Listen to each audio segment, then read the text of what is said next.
have a friend, and I've seen her do it, and I really want to try it because I think this is something that comes with sort of like the extracurricular involvement. Is like sometimes my classes fall by the side, which is crazy because I'm a student, like I'm here to get my degree, and so I think one thing that she does, and you doing your work immediately after class reminded me of it, but she will go to lectures and then leave the lecture and voice record herself summarizing what she just learned. And I think, do you have a blog post about that? Like, have you? No, but I'm about to. Okay, okay. I'm about to look into that so much. I'll give you a little bit of credit there. Thank you, thank you. Give it to her name's Willow, but and I think that is something that I want to do more of. Is like trying to regurgitate whatever it is that I just learned back out to myself so I understand it. Oh my gosh, you know what's been a game changer? I'm not at Willow's level yet, but my iPad has been everything to me. I didn't have like I was my roommates had them freshman year and they like brought me over to the dark side, and having my iPad and handwriting my notes, like I know my parents are cheering somewhere, but like doing that has been everything, especially because I am like an existential multitasker in the worst way. Like people think they're good at multitasking, almost no one is, right? I said this before, but you're doing two things at once. You're sitting in class and you're writing a terrible email, and both things are like at 50%. And so having like I'm not my handwriting is terrible, so I'm just never gonna be like a notebook person. But having an iPad and just like closing everything else down is the only accountability trick that I have found that works really well for me. Like my phone is always on DND, but like I don't get any text notifications on my iPad.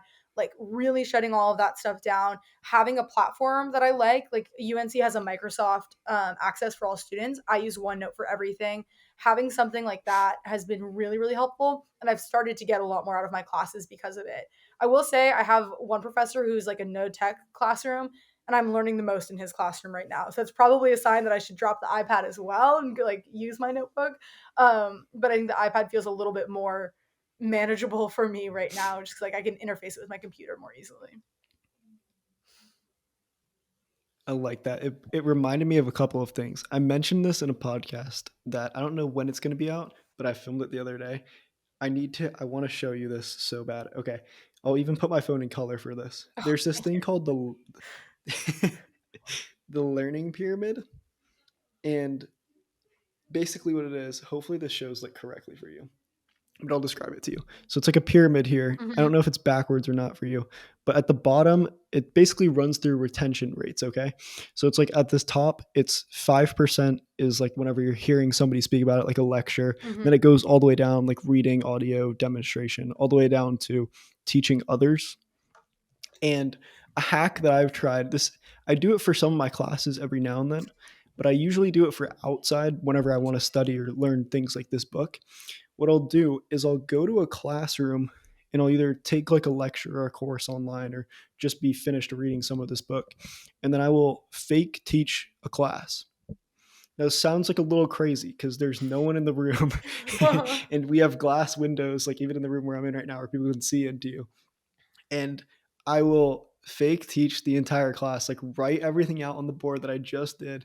I'm like, all right, guys, like today we're learning about, I don't even know, Yeah, like yeah. I just take, sometimes I just want to learn random stuff. So I'll go on YouTube and just look up whatever it is, lecture, and then just learn it. And then I'll write the stuff out so I know it. Cause that's how I looked into more just random stuff that I feel like I could just like utilize that would be Mhm. useful for me to know for whatever it is, productivity, focus. I look into a lot of that stuff, but it ends up being, I don't know, I took some like neuroscience lecture and I don't know any of that. I'm an entrepreneurship major Uh-huh. with a sales minor. I have nothing to do with that. I did horrible in science in high school, but I go out, watch the lecture, take the handwritten notes on my iPad. There you go. Yep, You're onto yep. something. And then I go and literally fake teach the thing and write all the stuff out. And now I actually know, like I know that lecture. I can actually probably go back and speak to you on it. I don't want to keep doing that because if I do it, then I'll look like a fool if I don't know anything. Uh-huh. But I now know the basics of some of the neuroscience stuff. So Nice. if I, if you guys ever need anything, I'm your guy. Med Maybe school? not, but Are you going to med school? Are you switching it up? Nah, no, unfortunately not. I mean, there is some stuff. I am in the science building right now, and they do have some stuff on a whiteboard. Looks like the endocrine system, and I don't know anything that's going on there. So Oh.